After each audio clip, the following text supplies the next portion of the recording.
दोस्तों, हमारी आज की ये कहानी अंशुल ने भेजी है। चलिए इनकी कहानी शुरू करते हैं। मेरा नाम अंशुल है। ये घटना 2003 की मैं आप लोगों को बताने जा रहा हूँ। और जो घटना मैं आप लोगों को बताने जा रहा हूँ, ये घटना मेरे पापा के साथ घटी थी। हालांकि उस समय मैं भी उन्हीं के साथ था, लेकिन शायद मेरी एज छोटी थी, इसी वजह से मैं समझ नहीं पाया। मेरी एज लगभग 9 या 10 साल की थी। मैं और मेरे पापा, हम दोनों ही काफी ज्यादा परेशान थे, क्योंकि अभी हमारे घर में मेरी मम्मी का देहांत होकर 3 ही महीने हुए थे। हम दोनों ही घर में अकेले रहते थे। पापा को काम के लिए रोजाना सुबह घर से जाना पड़ता था। मैं पूरा दिन घर में स्कूल से आने के बाद अकेला ही निकालता था। वैसे भी मैं बहुत ज्यादा रोया करता था मेरी मम्मी का देहांत हो जाने के बाद। हर समय मुझे अपनी मम्मी की याद आया करती थी। अब मैं घटना पर आता हूँ। एक शाम की बात है, लगभग शाम के 6:30 या 7 बज रहे होंगे। मेरे पापा को आज काम पर से लौटने में काफी ज्यादा समय लग चुका था। मैं भी घर पर बैठकर उनका इंतजार करते करते बोर हो गया था, इसीलिए घर से बाहर निकला। हमारा जो घर था वो एक छोटा सा रो हाउस था। आसपास और 5-7 रो हाउस होंगे, लेकिन उनमें से 2 या 3 में ही लोग रहा करते थे। बाकी के रो हाउस भी खाली थे। दरअसल उस रो हाउस में भी हम लोग 1 साल पहले ही शिफ्ट हुए थे। वो भी इसी वजह से कि पापा को बिजनेस में बहुत बड़ा लॉस हुआ था। इसी वजह से हमें एक अच्छा घर बेचकर उस रो हाउस में शिफ्ट होना पड़ा था। वो रो हाउस हमें बहुत कम दामों पर मिला था। जब हम लोग वहां पर शिफ्ट हुए तो मुझे तो अच्छा नहीं लगता था, क्योंकि मेरे वहां पर कोई दोस्त नहीं थे। लेकिन हाँ, वो रो हाउस के पीछे एक बड़ा सा मैदान था। दिन में वहां पर लोग खेलने के लिए आया करते थे, लेकिन शाम होने के बाद एकदम अंधेरा वहां पर हुआ करता था, और उस जगह के पास से गुजरने में भी डर लगता था। मैं जब घर पे अकेला बैठकर बोर हो गया, तो ऐसे ही घर से बाहर निकला और पीछे उस गार्डन के पास चला गया जहां पर लोग खेलने आते थे। गार्डन भी आप लोग कह सकते हो और उसे मैदान भी। जब मैं उस मैदान के पास पीछे जाकर बैठा हुआ था, तभी अचानक से मैंने देखा कि उस मैदान के अंदर अंधेरे में ही ऐसा मुझे धुंधला दिखाई दे रहा था, जैसा कोई तो है। वो एक जगह से दूसरी जगह चल रहा है, तो कभी मानो तेजी से भाग रहा था। कभी उसे देखकर ऐसा लगता कि इतना वो तेज भागता, जैसा मानो एक आदमी के लिए इतना तेज भाग पाना असंभव था। शायद वो उड़कर एक जगह से दूसरी जगह पहुंच जाता होगा। मुझे तो अच्छे से दिखाई नहीं दे रहा था अंधेरे की वजह से, लेकिन पता नहीं क्यों उसे देखकर डर तो लग रहा था, और उससे भी ज्यादा मेरे मन में यह उत्सुकता हो रही थी कि ये आदमी इतना तेज कैसे दौड़ सकता है। मैं इसीलिए उस मैदान के और करीब चला गया। जब मैं और करीब गया, तो मैंने देखा कि अब वो आदमी एक पेड़ के नीचे चुपचाप खड़ा है, और उसी पेड़ के ऊपर वो देख रहा था। वो क्या देख रहा था, तब तक भी मुझे नहीं पता था। उसके बाद मैंने देखा कि वो आदमी पेड़ के ऊपर चढ़ना शुरू कर दिया। वैसे एक नॉर्मल आदमी जब पेड़ पर चढ़ता है, तो हाथ और पैर दोनों यूज करता है, लेकिन वो बिल्कुल बिना हाथ का यूज करे हुए सिर्फ अपने पैरों से उस पेड़ पर ऐसा चढ़ रहा था, जैसा मानो एक बंदर भी नहीं चढ़ सकता था। उसे देखकर तो मेरा अब सर चकराने लगा था, और मैं ये सोचने लग गया कि ये आदमी बिना हाथ का यूज करे हुए ऊपर कैसे चढ़ सकता है। मैं तो बस अभी ये देख ही रहा था कि मैंने फिर एक और नई और अजीब बात देखी। वो ये थी कि उसने पेड़ की डाल पर से कुछ तो पकड़ा और उठाकर खाने लगा। एक बार को मुझे ऐसा लगा कि शायद वो पेड़ पर से कोई फ्रूट तोड़कर खा रहा होगा, लेकिन गौर से देखने पर यह समझ में आया कि वो एक गिलेरी पकड़कर उसे कच्चा चबाकर खा रहा था। ये देखना था कि मानो मेरी चीख निकल गई। जैसे ही मैंने चिल्लाया, उस आदमी ने अपनी गर्दन मेरी ओर घुमाई, और वो एक झटके से उस पेड़ पर से भागते हुए नीचे उतरा। यानी कि उसने पेड़ पर से छलांग नहीं लगाई, बल्कि वो भागते हुए पेड़ से नीचे उतरा और वहां से वो मेरी ओर आने लगा। बस ये देखना था कि मैं तेजी के साथ अपने घर की ओर भागा। तुरंत घर में जाकर मैंने अपने दरवाजे को बंद कर लिया और अंदर ही डर के एक कोने में बैठा हुआ था। मेरा दरवाजा जोर जोर से कोई बाहर से खोलने की कोशिश कर रहा था। मेरे दरवाजे को ऐसा जोर से खुलता हुआ देखकर मेरी जान मानो निकलने ही वाली थी, क्योंकि डर इतना ज्यादा था कि अचानक से मुझे मेरे पापा की आवाज बाहर से सुनाई दी। पापा मुझे चिल्ला रहे थे, अंशुल दरवाजा खोलो। यह आवाज सुनने के बाद तो मानो कहीं मैंने राहत की सांस ली। मुझे ऐसा लगा कि शायद मेरे पापा बाहर आ चुके हैं। लेकिन डर इस बात का भी था कि क्या पता वो भूत या फिर वो आदमी ही मेरे पापा की आवाज में मुझे बुला रहा हो। मैं धीरे से घर के दरवाजे के बाजू में जो खिड़की थी उस पर जाकर पहले बाहर देखा, तो पाया कि सच में बाहर पापा खड़े हुए थे। मैंने दरवाजा खोला और पापा के गले लगकर जोर जोर से रोने लगा। पापा मुझसे कहने लगे, क्या बात है, तू क्यों रो रहा है? पापा मुझे कई बार ये सवाल पूछने लगे, लेकिन मैं कुछ बोल ही नहीं पा रहा था। क्या करूं? मेरे में हिम्मत ही नहीं थी बोलने की। उसके बाद पापा मुझे अपने कमरे में लेकर चले गए और मुझे आराम से चुप कराकर वो पूछने लगे। फिर मैंने उन्हें अपने साथ घटी हुई घटना बताया। पापा मुझे ही उल्टा डांटने लगे। कहने लगे कि तुझे मैंने मना किया था ना, वहां मत जाना, तू वहां पर गया ही क्यों? मैं पापा से कुछ कहता कि इससे पहले पापा मुझसे कहने लगे, चल अभी खाना खाते हैं और सो जाते हैं, सुबह तेरे को स्कूल भी जाना है। मैंने उस समय पापा से कुछ नहीं कहा। बस हम दोनों ने चुपचाप खाना खाया और फिर पापा के ही बाजू में मैं जाकर सो गया। अगले दिन जब मैं सुबह स्कूल के लिए उठा तो मैं सब कुछ भूल चुका था, जैसा मानो एक नया दिन और उसके साथ नई जिंदगी की शुरुआत। मैं अपने स्कूल के लिए निकल गया। जब वहां से आया तो घर पे ऐसे ही अकेले बैठे बैठे ये सोच रहा था कि पिछली रात में मैंने क्या देखा। लेकिन मेरा मन पता नहीं क्यों बहुत ज्यादा बेचैन था। मुझे फिर अचानक से एक बात याद आई जो मेरी दादी ने मेरे पापा से कही थी। वो बात ये थी कि मेरी मम्मी का जो देहांत हुआ था उसकी वजह भी शायद वही मैदान था, क्योंकि मैंने एक बार मेरी दादी को ये बोलते हुए सुना था पापा को कि तेरी पत्नी अगर उस मैदान के पास नहीं जाती तो ये सब होता ही नहीं।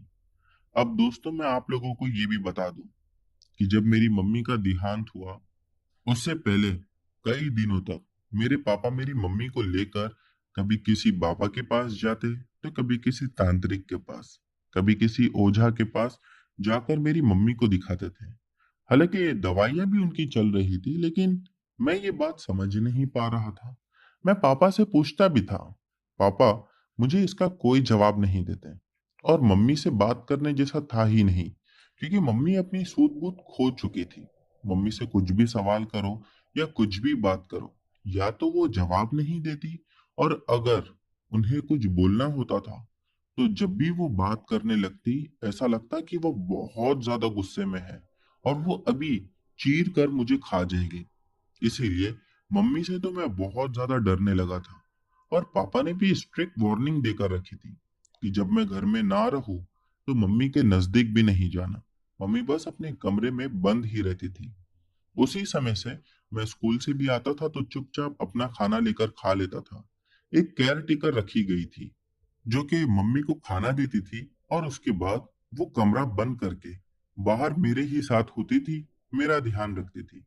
कई बार ऐसा होता था कि मम्मी के कमरे से जोर जोर से आवाजें आती थी, लेकिन वो केयर टेकर कभी भी मुझे मम्मी का कमरे का दरवाजा खोलने ही नहीं देती थी। और जब भी वो आवाज आती तो उस केयर टेकर की शक्ल पर जो मैं डर देखता था वो तो मैं आज तक नहीं भुला पाया। और फिर कुछ दिनों तक ऐसे ही चलता रहा। मेरी मम्मी की तबीयत दिन ब दिन बिगड़ते रही। डॉक्टर्स के भी पास उनका कोई इलाज नहीं था, और ना ही तो किसी संत या साधु के पास जाने के बाद मेरी मम्मी ठीक हुई। एक बात मैंने ये भी मेरी दादी माँ से सुनी थी वो पापा से कह रही थी कि रात में जब भी तू सोता है तो दरवाजे को अंदर से लॉक करके सोया कर, इससे तेरी पत्नी बाहर नहीं जाएगी। लेकिन वो कब बाहर जाती थी ये बात पता नहीं। और फिर बढ़ती उम्र के साथ मुझे ये बात पता चली कि एक दिन सूरज डूबने के बाद लगभग 8-9 बजे के आसपास उसी मैदान के पास गई थी। पता नहीं वो क्यों गई होगी। हो सकता है कि वो भी मेरी ही तरह वहां पर ऐसे ही घूमने चली गई हो। वहां पर उन्होंने भी कुछ ऐसा देखा जिसके बाद वो घर में चीखती चिल्लाती आई। और फिर ठीक उसी दिन से उनकी तबीयत खराब रहने लगी। हालांकि मेरे पापा जब मेरी बातें सुन रहे थे, उन्होंने डांटा तो बहुत था मुझे, लेकिन उनके चेहरे पर भी एक अजीब सा डर मुझे दिखाई दे रहा था। शायद वो इसी बात से डर रहे थे कि जो मेरी मम्मी के साथ हुआ था वो मेरे साथ ना हो जाए। मैं पूरी बात तो बराबर से तब तक जानता भी नहीं था। उसके कुछ 2-3 दिन के बाद पापा मुझसे कहने लगे, एक काम करते हैं, तू तेरी नानी के वहां रहने जा। मैंने कहा पापा लेकिन मेरा स्कूल तो यहाँ है। वो कहने लगे कोई बात नहीं, स्कूल छूट जाएगी उससे कोई दिक्कत नहीं है। मुझे कुछ समय चाहिए जब तक कि मैं सारी चीजें ठीक कर दूंगा। मैं पापा से कहता भी तो किया। मैंने चुपचाप पापा की बात मान ली और वहां से अपनी नानी माँ के घर पे चला गया। कुछ 3 या 4 महीने वहां पर रहा रहूंगा कि फिर मुझे पापा की बहुत याद सताने लगी। मैंने पापा से कहा कि पापा स्कूल तो छूट गया है, वो चलेगा, लेकिन आप प्लीज यहाँ आ जाओ या फिर हमारे साथ रहो। पापा का बिजनेस दूसरी जगह था, वो आ नहीं सकते थे। मैंने मेरी नानी से कहा कि मुझे ही मेरे पापा के पास छोड़ दो। पता नहीं क्यों दोस्तों, नानी के वहां मुझे बिल्कुल अच्छा नहीं लगता था। मैं फिर से मेरे पापा के पास आकर रहने लगा। मैं जिस दिन मेरे पापा के पास आया वो दिन पापा रात के समय काफी ज्यादा रो रहे थे। मैं उनके पास जाकर बैठा, उन्हें पानी पिलाया और उनसे पूछने लगा कि पापा आप इतना क्यों रो रहे हो, क्या बात है। पापा कहने लगे कि ये जो घर है और इस घर के पीछे का जो मैदान है ये भूतिया है। मैंने कहा पापा घर भूतिया है। पापा ये बात तो कह दी थी मुझसे, लेकिन उसके बाद वो एकदम से बात को घुमाने लगे। शायद वो नहीं चाहते थे कि मैं उसी घर में और डर के रहूं। पापा कहने लगे नहीं, मेरा मतलब है कि घर के पीछे का जो मैदान है वहां पर आत्माएं घूमती हैं। मैंने कहा पापा फिर हम ये घर छोड़ क्यों नहीं देते। पापा कहने लगे कि हम इस घर को छोड़कर जाएंगे कहाँ। मैंने कहा पापा आप इतना रो क्यों रहे हो।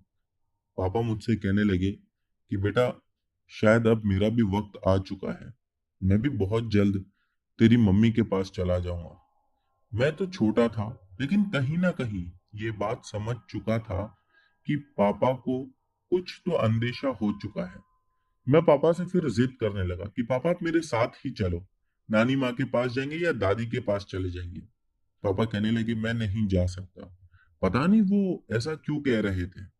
और फिर ये बात को पापा ने काटते हुए कहा कि चलो अभी हम सो जाते हैं। मैं पापा के बाजू में लेट तो गया था, लेकिन मुझे नींद नहीं आ रही थी। मैंने उसके बाद देखा कि रात में पापा एकदम घबराए हुए बैठे थे। वो ऐसा दिखा रहे थे जैसा कि वो सो चुके हैं, लेकिन कुछ समय के बाद वो उठकर अपने ही बेड पर बैठ गए। फिर मैंने देखा कि हमारे दरवाजे के बाहर कोई जोर जोर से दरवाजा खटखटा रहा था। और जैसा जैसा वो खटखटाने की आवाज बढ़ रही थी, पापा की तबीयत खराब हो रही थी और वो और ज्यादा घबरा कर रो रहे थे। मैं तुरंत बिस्तर से उठा, पापा को देखकर कहने लगा कि पापा क्या बात है, आप इतना घबरा क्यों रहे हैं और बाहर दरवाजा कौन खटखटा रहा है। पापा ने मुझे देखकर सिर्फ चुप रहने का इशारा किया और कहने लगे कि तू सो जा, कुछ नहीं हुआ है। मैं लेकिन जिद पर अड़ा रहा। मैं पापा से कहने लगा कि पापा आप मुझे बताओ क्या बात है। मैं तो छोटा था, शायद इसी वजह से पापा छुपा रहे थे सारी बात। वो रात पापा मुझे लेकर बेडरूम का दरवाजा बंद करके बस चुपचाप बैठे रहे। मैं पूरी रात पापा से पूछता रहा, लेकिन वो बार बार मुझे चुप रहने का इशारा कर रहे थे। फिर मैंने देखा कि घर की दीवारों में से आवाज आने लगी। ऐसा लग रहा था कि घर की दीवार को कोई बाहर साइड से जोर जोर से ठोक रहा है या फिर ऐसा लग रहा था कि किसी भारी चीज से दीवार पर मार रहा है। पापा ये सब देखकर काफी ज्यादा घबरा चुके थे, लेकिन पता नहीं वो मेरे सामने अपना डर दिखाना नहीं चाह रहे थे। मुझे डर तो लग रहा था, लेकिन कहीं मेरे पापा मेरे साथ थे तो मेरी हिम्मत बनी हुई थी। मैं पापा से बस एक ही बात कह रहा था, पापा सुबह हो जाएगी तो हम यहाँ से निकल जाएंगे। और अगली सुबह होते ही मैं और मेरे पापा उस घर को छोड़कर अपनी दादी के पास चले गए।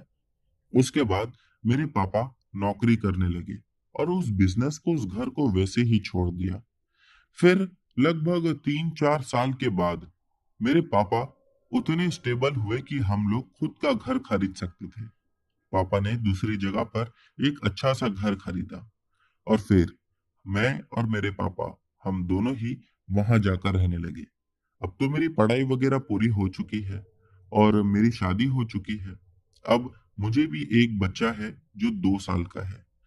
और जब भी मेरे पापा मेरे बच्चे के साथ खेलते हैं तो हमेशा ये बात बोलते हैं कि अगर तेरी माँ होती ना तो वो इस बच्चे से बहुत ज्यादा खेलती। तेरी माँ को बच्चों का बहुत शौक था और खास करके तेरे बच्चों को तो वो हद से ही ज्यादा चाहती। अफसोस तो इस बात का है कि मेरी माँ अब हमारे साथ नहीं है। लेकिन आज भी पापा उस घटना को विस्तार से मुझे नहीं बताए हैं। तो दोस्तों, ये थी अंशुल की कहानी। बढ़ते हैं हमारी अगली कहानी की ओर। दोस्तों, हमारी अगली कहानी हमें पवन ने भेजी है। चलिए इनकी कहानी शुरू करते हैं। मेरा नाम पवन है। ये बात 2011 की है। दिसंबर का महीना था। हम 4 दोस्त मुंबई से निकलकर नॉर्थ इंडिया में यूपी हमारे गांव के लिए जा रहे थे। हम चारों ही काफी ज्यादा खुश थे और रास्ते में मजा भी बहुत आ रही थी। रात के लगभग 2 बजे के आसपास मेरे जो बाकी 2 दोस्त थे वो पीछे की सीट पर सो चुके थे। मेरा एक दोस्त जो ड्राइव कर रहा था और बाजू में मैं बैठा हुआ था। गाड़ी चलते चलते अचानक ही मेरे दोस्त ने मेरे से कहा, यार चलना, कहीं रुकते हैं, चाय पीते हैं, ठंड भी लग रही है और सिगरेट भी पी लेंगे। मैंने उसकी बात पर हाँ कहते हुए कहा कि यार यहाँ पर कोई भी ढाबा या छोटी मोटी जगह नहीं दिख रही है जहाँ पर हम रुक सके। बात करते करते बस ऐसे ही कुछ आगे बढ़े थे कि तभी हमें एक छोटा सा ढाबा दिखाई दिया। हम उस ढाबे पर अपनी गाड़ी रुकाए। वहां नीचे उतर के हम चाय लेकर चाय पीने लगे। जो ढाबे पर आदमी था, बस एक ही आदमी था। मेरा दोस्त मुझसे कहने लगा कि यार ढाबे पर एक ही आदमी है, इसके साथ और कोई भी नहीं है। मैंने भी कहा हाँ यार, अजीब बात है, ढाबा तो काफी अच्छा लग रहा है, लेकिन आदमी एक ही है। अगर कोई दूसरे लोग खाने के लिए आएंगे तो क्या यही काउंटर भी संभालेगा और यही खाना भी देगा? हम ऐसे ही आपस में बात कर रहे थे और उस आदमी को देख रहे थे। वो आदमी भी पता नहीं क्यों हमें घूर घूर कर देख रहा था। मैं ऐसे ही बात करते करते उसके पास गया। कहने लगा कि आप इस ढाबे पर अकेले हो? जिस पर वो कहने लगा कि मैं इस ढाबे पर ही अकेला नहीं, बल्कि इस रास्ते पर लगभग आगे 30 किलोमीटर और पीछे भी 20 से 30 किलोमीटर तक सिर्फ ये लाइन में मेरा ही ढाबा है। यानी कि एक अकेला ढाबा लगभग 50 से 60 किलोमीटर के बीच में पड़ता है और उस ढाबे पर मैं अकेला ही हूँ। मैंने कहा क्यों, यहाँ आसपास कोई बस्ती नहीं है? वो कहने लगा नहीं, यहाँ पर तो ऐसा कुछ नहीं है, लेकिन हाँ, जो भी इस ढाबे पर काम करने के लिए आता है वो 2 दिन से ज्यादा टिक नहीं पाता, या यूं कहिए कि डर के चला जाता है।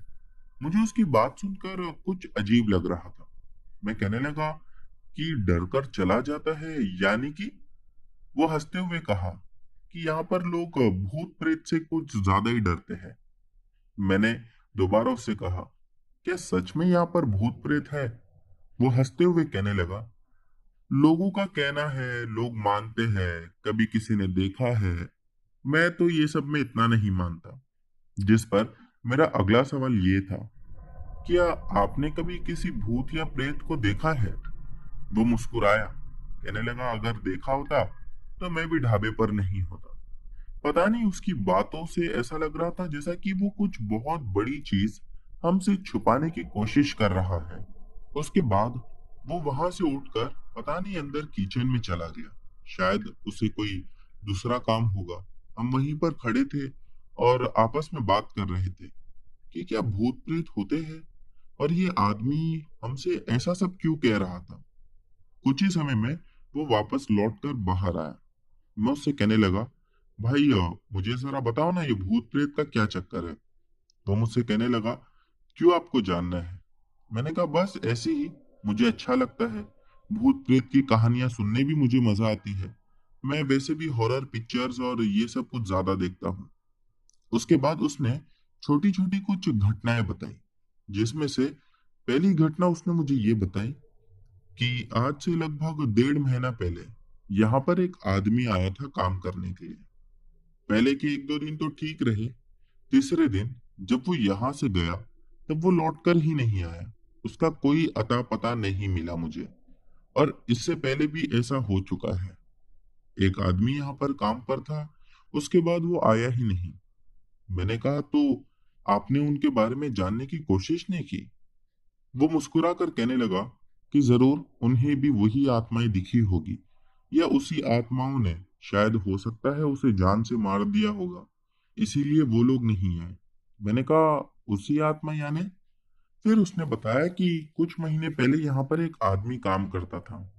वो लगभग 10-15 दिन वहां पर काम किया और उसके बाद जब एक दिन वो काम पर आ रहा था, रात के कुछ 8:30 या 9 बजे के आसपास, तो उसे रास्ते में एक औरत दिखाई दी। उस औरत को इस सुनसान सड़क पर देखकर उसे ऐसा लगा कि शायद हो सकता है उस औरत को कोई मदद की जरूरत हो। इसीलिए वो खुद ही उस औरत के पास चला गया और उससे पूछने लगा, आपको कोई मदद चाहिए। उस औरत ने उसकी बात का कोई जवाब नहीं दिया। उसने 2-3 बार पूछा, लेकिन वो औरत बस चुप रही। इसके बाद में वो आदमी उस औरत को छोड़कर वहां से आगे बढ़ने लगा।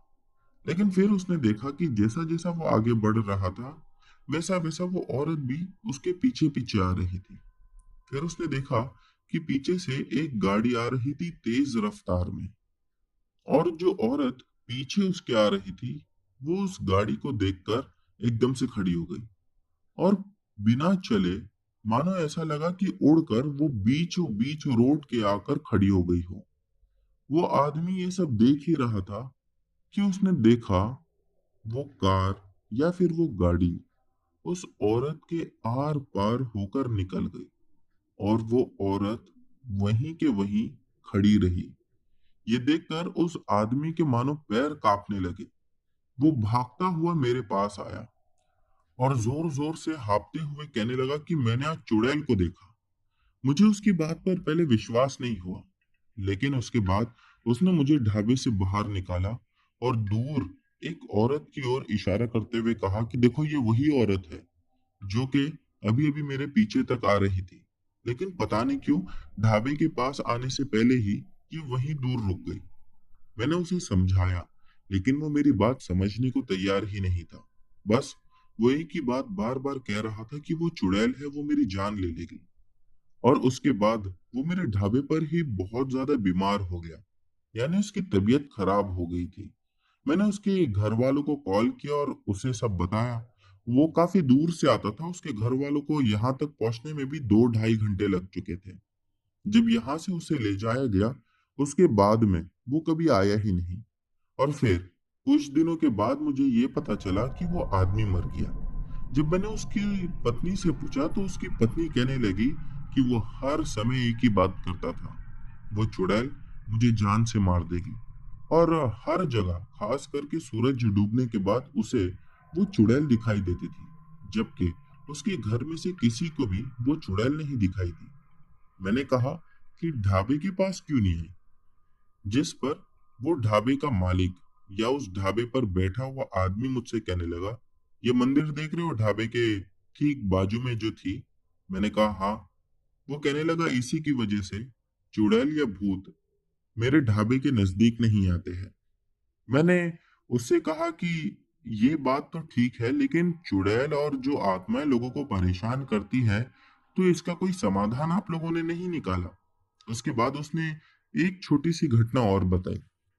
वो कहने लगा कि ये जो चुड़ैल वाली घटना थी, इससे कुछ महीना पहले जब मैं खुद यहाँ से काम करके ढाबा बंद करके रात के लगभग 3:30-4 बजे जाने लगा, तब मैंने भी दो आदमियों को देखा और दोनों एक दूसरे से लड़ाई कर रहे थे।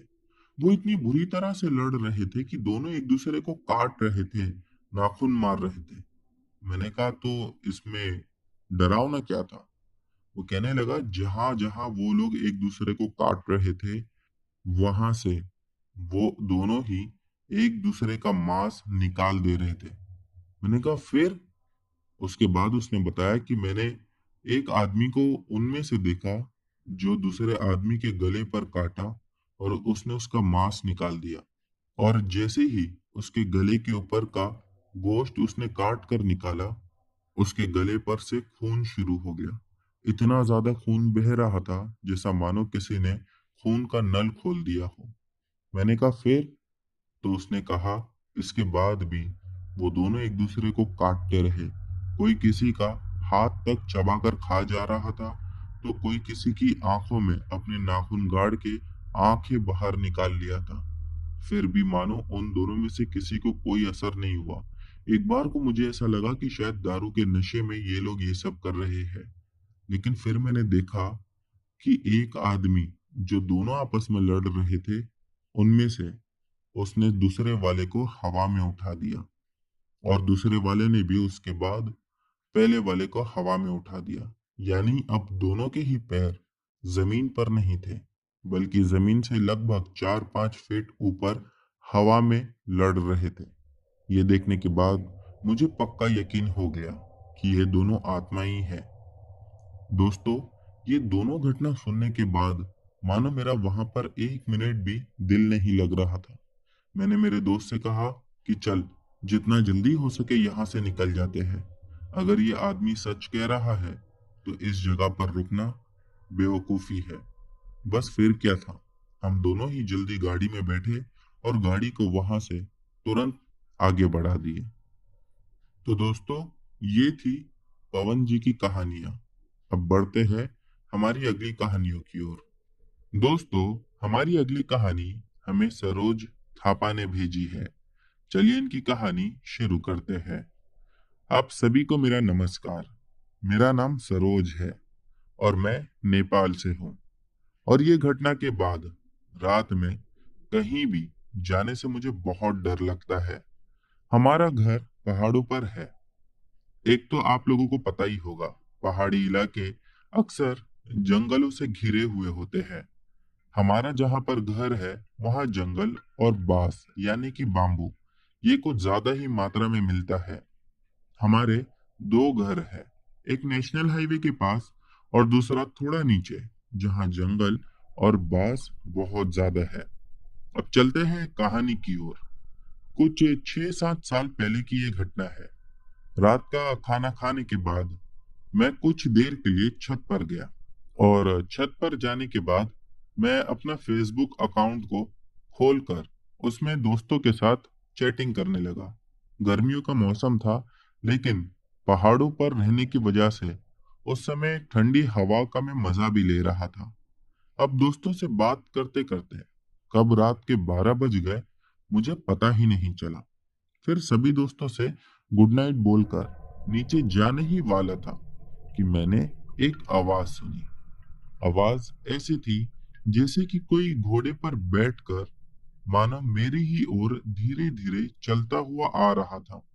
मैं एकदम से इधर उधर देखने लगा, लेकिन बांस ज्यादा होने की वजह से यानी कि बाम्बू के पेड़ ज्यादा होने की वजह से मुझे कुछ पता नहीं चल रहा था कि वो आवाज आ कहाँ से रही थी। पूरा अंधेरा था, तो मैं अपनी छोटी सी मोबाइल की लाइट को ऑन करके इधर उधर देख रहा था कि अचानक वो आवाज घर के नीचे से ऊपर आते हुए सुनाई दी। मैं डर गया और पानी की टंकी के पीछे जाकर छुप कर देखने लगा कि इतनी रात को कौन है जो घोड़े पे आ रहा है। ना हमारे गांव में किसी के पास घोड़ा था ना ही आसपास के गांव में भी किसी के पास घोड़ा था। तो ये कौन हो सकता है? वो रास्ता हमारे ही घर के सामने से होकर जाता था। तो मैं नीचे जाने से डर गया और वहीं वाटर टैंक के पीछे चुपचाप छुप कर देखने लगा। वो आवाज सुन के डर के मारे इतना बुरा मेरा हाल हुआ था कि पूछो ही मत। अब वो आवाज हमारे घर के सामने से आ रही थी। मैं एक बात आप लोगों को और बता देना चाहता हूँ कि हमारे घर के सामने रात को हमेशा 0 वॉट का लाइट एक चलती रहती है। वो इसीलिए भी है कि अगर कभी किसी को टॉयलेट वगैरह जाना हो तो हमारे घर के बाहर टॉयलेट है, उसे दिक्कत ना हो अंधेरे की वजह से। क्योंकि एक तो टॉयलेट घर के बाहर थी और दूसरा थोड़ी दूर पर थी, जहां पर बांस के पेड़ बहुत ज्यादा थे। फिर मैंने ऊपर से ही देखा, जो कि थोड़ी सी रोशनी आ रही थी उसमें, कि एक सफेद घोड़े पर कोई बैठा हुआ था और उसका सर ही नहीं था। वो एकदम से रुक गया और मेरी ओर देखने लगा। जैसे ही उसने मेरी तरफ देखा, मैं भी वहीं जम गया, जैसे कि कोई मुझे जोर से पकड़कर वहीं रुका दिया हो। मैं पता नहीं क्यों, लेकिन हिल भी नहीं पा रहा था। मन में भगवान को याद कर रहा था। वहां से भागना चाहता था, लेकिन मैं अपने हाथ पैर नहीं हिला पा रहा था। फिर मेरी आंखों के सामने एकदम से अंधेरा छाने लगा। कहीं दूर किसी की आवाज सुनी कि कोई मुझे बुला रहा है। मैं ना ही तो इधर उधर मुड़ सकता था, ना ही आवाज निकाल सकता था। और उसके बाद कुछ याद नहीं है। जब मेरी आंख खुली तो अगला दिन सुबह हो चुकी थी। मैं घर के अंदर अपने रूम में था। मेरा पूरा परिवार मेरे अगल बगल में बैठा हुआ था और सबके चेहरे पर डर दिखाई दे रहा था। और मुझसे फिर पूछने लगे कि रात में क्या हुआ था। पापा ने बोला कि तू ऊपर छत पे तो गया था, लेकिन इतनी देर हो गई, रूम में वापस ही नहीं आया। और तुझे इतनी देर से घर से गायब होता हुआ देखकर मैं खुद ऊपर तेरे पास टॉर्च लेकर आया, तो देखा कि तू वाटर टैंक के पास खड़ा हुआ था। ऐसा लग रहा था कि किसने तुझे पकड़ कर रखा है और हवा में उड़ा रहा है। मैंने आवाज लगाई तो तूने सुना भी नहीं। फिर मैंने दोबारा से आवाज लगाई, लेकिन इस पर भी मानो ऐसा लग रहा था कि तुझे सुनाई नहीं दे रहा। फिर अगली बार भी मैंने आवाज लगाकर तेरे पास आगे बढ़ा, लेकिन जैसे ही मैं तेरे पास तक पहुंचा कि तू एकदम बेहोश होकर वहीं गिर गया। फिर तुझे नीचे लाकर रूम में लिटा दिया। ये सुनने के बाद मैंने रात में मेरे साथ क्या हुआ था वो सब कुछ बता दिया। ये सुनने के बाद सभी लोग डर गए। फिर मुझे गांव में किसी ओझा या तांत्रिक के पास ले जाया गया। तो उस तांत्रिक ने जो बोला, उसके बाद हम सब का कलेजा मानो मुंह पर आ गया था। उस ओझा ने ये बोला कि उस रात वो भूत ने मुझको लेकर जाने की कोशिश की थी, लेकिन सही समय पर मेरे पापा वहां पर आ गए और इसीलिए मैं बच गया। उसके बाद पूजा हवन सब कुछ किया, तब जाकर मानो कहीं मैं ठीक हो गया। उसके कुछ साल के बाद पता चला कि वो बहुत साल पहले एक आदमी और उसका परिवार वहां पर रहते थे और उसके पास एक घोड़ा भी था, जो कि सफेद रंग का था। वो गांव के लोगों को अपने घोड़े पर बिठाकर घोड़े की सवारी कराता था। कहा जाता है कि शायद वो उसकी आत्मा ही होगी। अभी तो मैं सऊदी अरेबिया में हूँ और जब भी अपनी ड्यूटी खत्म करके अपने रूम पर आता हूँ, मुझे रूम पर आने में रात के 1 बज ही जाते हैं। तो कहीं ना कहीं सोते समय मुझे वो रात अचानक से याद आ जाती है और उसे सोचकर मैं आज भी डर जाता हूँ। तो दोस्तों, ये थी सरोज थापा जी की कहानी। बढ़ते हैं हमारी अगली कहानी की ओर। दोस्तों, हमारी जो अगली कहानी है वो हमें विपुल शाह ने भेजी है। चलिए इनकी कहानी शुरू करते हैं। मेरा नाम विपुल है। आज ये जो घटना मैं आप लोगों को बताने जा रहा हूँ, ये घटना मेरे ही साथ आज से लगभग 10 साल पहले घटी थी। उस समय मुझे नई नई जॉब लगी हुई थी। मेरे सारे ही दोस्त और घर वाले काफी ज्यादा खुश थे मेरी जॉब को लेकर। तो दोस्तों ने मुझसे कहा कि कहीं तो हमें पार्टी करना चाहिए, क्योंकि मुझे नई नई जॉब लगी थी और उन सभी लोगों को मुझसे पार्टी चाहिए था। इसीलिए मैंने उन लोगों को पार्टी देने का फैसला किया। पार्टी हम लोग घर के नजदीक नहीं करना चाहते थे, क्योंकि घर वालों में से अगर किसी ने देख लिया तो बहुत दिक्कत हो जाएगी। इसीलिए घर से लगभग 40 किलोमीटर दूर हमारे वहां पर एक बहुत अच्छा रेस्टोरेंट था। वहीं पर हम सभी लोगों ने मिलकर पार्टी करने का सोचा। वहां जाकर जब हम पार्टी करने लगे तो रात के लगभग 2 बज चुके थे। समय कब बीत गया पता ही नहीं चला।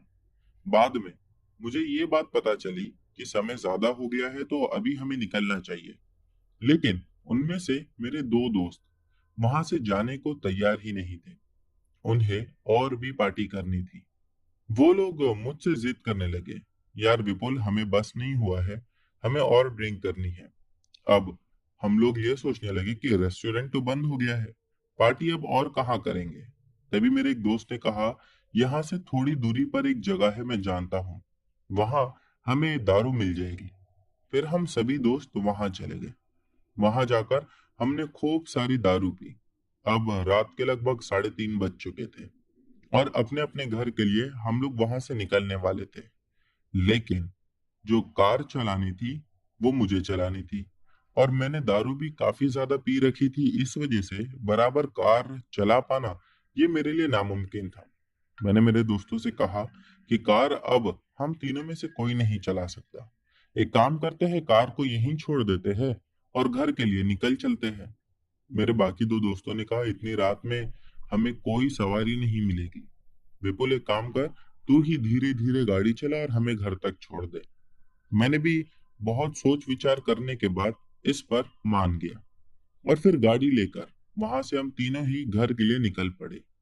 मेरे जो 2 दोस्त मेरे साथ में थे, उनमें से एक का घर वहां से करीब ही था, तो उसे उसके घर पर छोड़ दिया।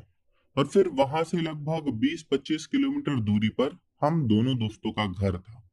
उसे वहां छोड़ने के बाद धीरे धीरे मैं गाड़ी को चला ही रहा था कि रास्ते में मैंने एक बूढ़े आदमी को देखा, जो कि रास्ते के कोने में बैठकर बीड़ी पी रहा था। उसे देखकर साफ समझ में आ रहा था कि वो बहुत ही ज्यादा गरीब और शायद बिना घर का है, यानी कि उसके पास रहने के लिए कोई घर भी नहीं होगा। लेकिन हमारी गाड़ी को आता देखकर वो एकदम से गाड़ी के सामने आकर खड़ा हो गया और लिफ्ट मांगने लगा। मैंने भी गाड़ी जाकर रुका दी। उसने हमसे कहा कि मुझे थोड़ी दूरी पर आगे छोड़ दो। मैंने उसे जब गाड़ी में बिठाया तभी ही मुझे कुछ अजीब सी दुर्गंध आ रही थी। पता नहीं, ऐसा लग रहा था कि कुछ मांस का टुकड़ा काफी दिनों से रखे रखे सड़ गया हो, वैसी ही बास आ रही थी। मुझे ऐसा लगा कि शायद इस आदमी ने काफी समय से नहाया नहीं होगा, इसीलिए इसी के अंग में से वो दुर्गंध मुझे आ रही है। लेकिन इस पे ध्यान ना देते हुए मैं आगे गाड़ी को बढ़ाने लगा। फिर कुछ दूरी तय करने के बाद वो आदमी मुझसे कहने लगा कि यहाँ पर गाड़ी रुका दो। मैंने उसकी बात मानी और गाड़ी को वहीं पर रुका दी। गाड़ी के लेफ्ट साइड में एक बड़ा सा नाला था। वो मुझसे कहने लगा कि बस इधर ही मुझे रुकना था। मैंने कहा, लेकिन यहाँ तो आसपास कोई घर नहीं है। ये सुनने के बाद वो मुझे देखकर मुस्कुराया और कहने लगा, मैं यहीं रहता हूँ। मुझे तो उसकी बात कुछ समझ में नहीं आ रही थी, फिर भी पता नहीं क्यों मुझे कुछ अजीब सा लग रहा था। इसके बाद में मैं गाड़ी को धीरे धीरे आगे चलाने लगा। रेयर व्यू मिरर से मैं देखा कि वो सड़क से नीचे उतरकर उस नाले की तरफ जा रहा था। मैंने गाड़ी को एकदम से रोक दी और देखने लगा कि वो नाले में जाकर क्या करता है। और इतनी आगे से मुझे रेयर व्यू मिरर से बराबर नहीं दिख रहा था, तो मैंने गाड़ी को रिवर्स गियर में डालकर गाड़ी को पीछे ले आया। जब मैं पीछे ले आया तो मैंने देखा कि वो आदमी नाले में जाकर एकदम से कहीं मानो गायब हो गया हो। ये देखकर तो मेरा सर चकरा गया कि वो अचानक से कहाँ चला गया। मानो जितनी दारू मैंने पी रखी थी या जितना नशा मुझे हो रखा था, वो सब एकदम से उतर गया। मैं मेरे दोस्त को उठाने लगा, जो कि दारू के नशे में सो चुका था। वो उठकर मुझसे कहने लगा, यार तूने दारू बहुत पी ली है, चल यहाँ से निकलते हैं। मैंने उस पर ध्यान नहीं देते हुए गाड़ी को आगे बढ़ा दिया और मन में बस एक ही सवाल बार बार उठ रहा था कि वो आदमी कहाँ गया। कुछ दूर आगे जाने के बाद मैंने दोबारा एक बूढ़े आदमी को सड़क के किनारे खड़ा देखा, और जब मैंने गाड़ी को उसके नजदीक ले जाकर रोका तो पाया कि ये वही आदमी था जिसे पीछे मैंने छोड़ा हुआ था। लेकिन इस बार इसके कपड़े, बल्कि यूं कहिए कि उसका पूरा शरीर उस गंदे पानी से लिपटा हुआ था, और उसके शरीर में से वो गंदा पानी टपक रहा था।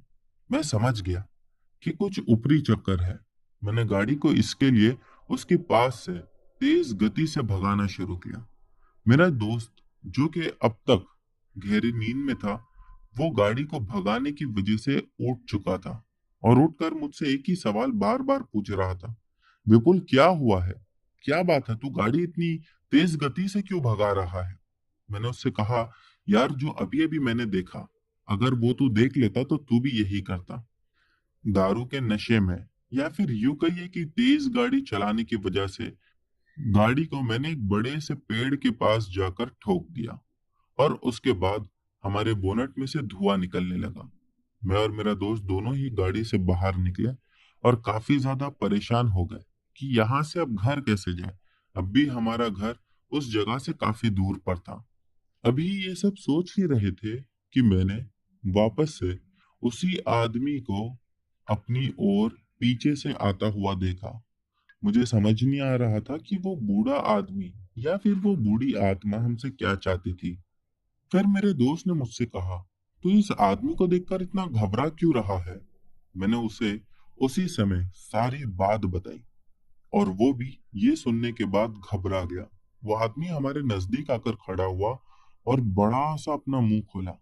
पता नहीं वो कुछ कहना चाह रहा था या कुछ करना चाह रहा था। उसका मुंह इतना बड़ा खुला जैसे मानो कि किसी बड़े से जानवर ने अपना मुंह खोल दिया हो, और उसके दांत इतने ज्यादा नोकीले हमें बिल्कुल साफ दिखाई दे रहे थे। शायद वो हमें जान से मारना चाहता था। मैंने मेरे दोस्त का हाथ पकड़ा और उसे जोर से कहा कि भगवान का नाम लेना शुरू कर दे। हम दोनों ही हनुमान जी का नाम लेने लगे, और फिर देखते ही देखते वो आदमी एकदम से हमारी नजरों के सामने से पता नहीं कहाँ गायब हो गया। पूरी रात मैं और मेरा दोस्त उसी गाड़ी में डर डर के निकाले। लगभग सुबह के 5:30-6 बजे के आसपास जब हमें रास्ते पर गाड़ियां दिखाई दी, तो हम लोगों ने गाड़ी से लिफ्ट लेकर अपने घर तक पहुंचे। और वो रात के बाद से लेके आज तक हम दोनों ही रात के समय अकेले कहीं पे भी जाने के लिए बहुत ज्यादा डरते हैं। और रही बात हमारी गाड़ी की, तो अगले दिन मैकेनिक को भेजकर हमने अपनी गाड़ी वहीं पर बनवाई, और गाड़ी को उसी को लाने को कहा था, क्योंकि अब हमारी हिम्मत ही नहीं हो रही थी उस जगह पर जाकर देखने की। तो दोस्तों, ये थी विपुल शाह की कहानी। उम्मीद करता हूँ कि आप लोगों को पसंद आई होगी। बढ़ते हैं हमारी अगली कहानी की ओर। दोस्तों, हमारी अगली घटना हमें नूरुल खान ने भेजी है। चलिए इनकी कहानी शुरू करते हैं। मेरा नाम नूरुल खान है। मैं उत्तर प्रदेश गुजवार का रहने वाला हूँ। ये घटना मेरे दादाजी के साथ घटी एक सच्ची घटना है। एक दिन की बात है कि मेरे दादाजी मंडी गए हुए थे। उस टाइम के लोग पैदल ही जाया करते थे। जब दादा ने वहां पर खरीदारी कर ली और वहां से वापस आ रहे थे, तभी रात का समय था। दादाजी को रास्ते में एक आदमी मिला जो शॉल लपेटे हुए आगे आगे उनके चल रहा था, और दादाजी भी अकेले ही वापस आ रहे थे। तो दादाजी ने सोचा कि इनसे पूछ लूं इसे कहाँ जाना है। फिर दादाजी जाकर उससे पूछने लगे कि आपको कहाँ जाना है। लेकिन इस पर उसने कोई जवाब नहीं दिया, और ऐसा लगने लगा जैसा मानो उसने सुना ही नहीं हो। दादाजी ने उससे दोबारा पूछा, अरे भाई, कहाँ से आ रहे हो और आपको कहाँ जाना है? फिर वो आदमी पलटा तो उसकी शक्ल ही नहीं दिख रही थी, क्योंकि उसने शॉल को इस तरह से लपेटा हुआ था कि उसकी शक्ल को साफ देख पाना नामुमकिन था। और फिर पता नहीं कैसे अचानक से हवा चली, तो उस आदमी के चेहरे से शॉल हट गई, और दादाजी ने जब देखा तो उसकी शक्ल देखकर वो वहां से भागने लगे, क्योंकि वो आदमी का पूरा चेहरा काला था और आंखों की पुतलियां नहीं थी। बहुत भयानक लग रहा था। और जब दादाजी भाग रहे थे तब वो दादाजी का पीछा करने लगा। वो उनके पीछे तेज गति से भागने लगा, लेकिन दादाजी भी भागते रहे। और फिर पता नहीं कैसे एकदम से वो सामने आ गया। ये देखकर तो दादाजी के होश उड़ गए और दादाजी फिर दुआ पढ़ने लगे। तो वो आदमी धीरे धीरे उनसे दूर होने लगा, यानी कि दादाजी अब उससे जब दूर जा रहे थे दुआ पढ़ते हुए, तब वो आदमी उनका पीछा तो कर रहा था, लेकिन बहुत धीमे धीमे। अब शायद वो दादाजी के पास आने के लिए डर रहा था। फिर देखते ही देखते वो एकदम से गायब हो गया। फिर दादाजी वहां से चले। थोड़ी दूर पर एक गांव आया, तो दादाजी ने सोचा कि आज इसी गांव में रात गुजार लेता हूँ, क्योंकि दादाजी चल चल के भी बहुत ज्यादा थक चुके थे। जब सुबह हुई तो दादाजी को वहां पर एक आदमी मिला जो उनके जान पहचान का था, और दादाजी को भी अच्छे से काफी जानता था। उसे काफी नॉलेज भी थी भूत प्रेतों के बारे में।